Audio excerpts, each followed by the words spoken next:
Šiandieną 600. Plėt.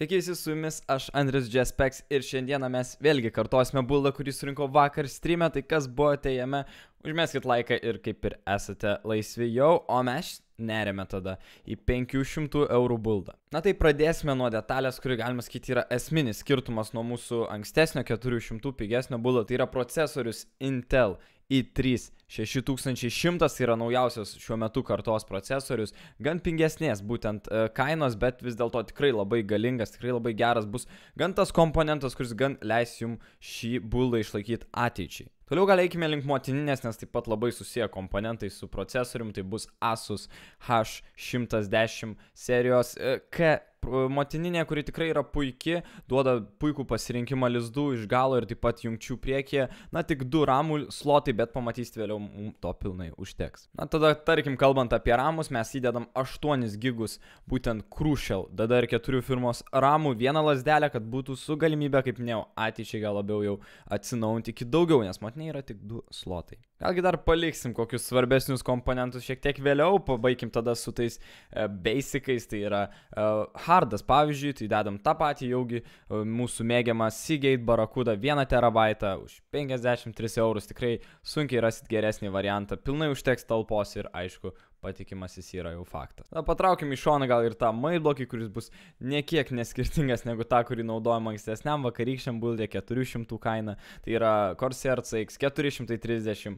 Šis buldas atrodo brangesnis, bet tikrai nereiškia, kad jis valgys daugiau galios, kaip tik mažiau patikėkit, nors ir atrodo jis tikrai galingesnis, tai be abejo drąsiai galite imti šį Corsairą. Na gal aš tada jūsų nebeerzinsiu, pasakysiu tą svarbiausią komponentą, tai yra vaizdo plokštė, kurią mes naudosime šią buldą, šią kainą, tai yra MSI GTX 1050 ausį modeliukas, netgi su 2 ventiliatoriais. Šis modelis tikrai puikiai atrodantis, gan tikrai irgi išskirtinė detalė bus ir ženkliai galingesnė nei tarkim 400 eurų kaina.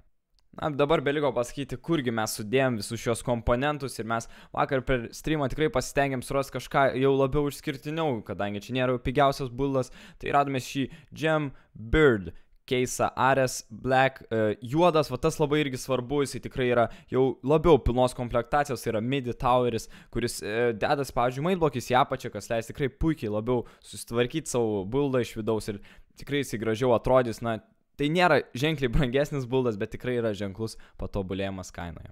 Ir kaip darėme jau vakarykščiam 400 eurų buldo video, taip ir čia patarsiu keletą kokių alternatyvų, kitų variantų, kągi galėtume jūs įdėti vietoj kažko. Tai kaip variantas, kad priartinti kainą arčiau 500 eurų, jūs galėtume tikrai pataupyti ant ramų. Tai yra įsidėti galgi vis dėlto tas 2 lazdelės. Užmačiau, kad galima už 50 eurų rasti 2 lazdelių variantą, taip pat Crucial ramų.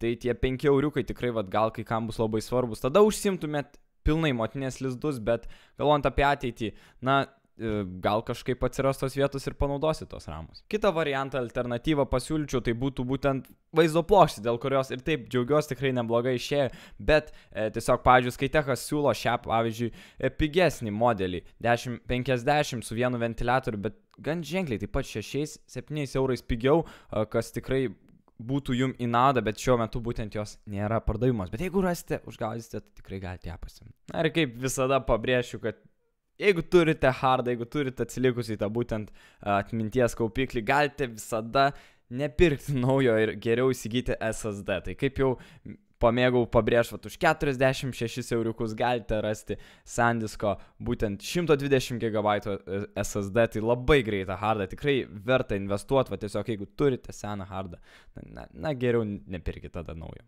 Na tiek, šiandieną tada, ačiū, kad žiūrėjote ir lauksiu jūsų transliacijose, tęsim buldus tenais ir video bus kasdien ir čia.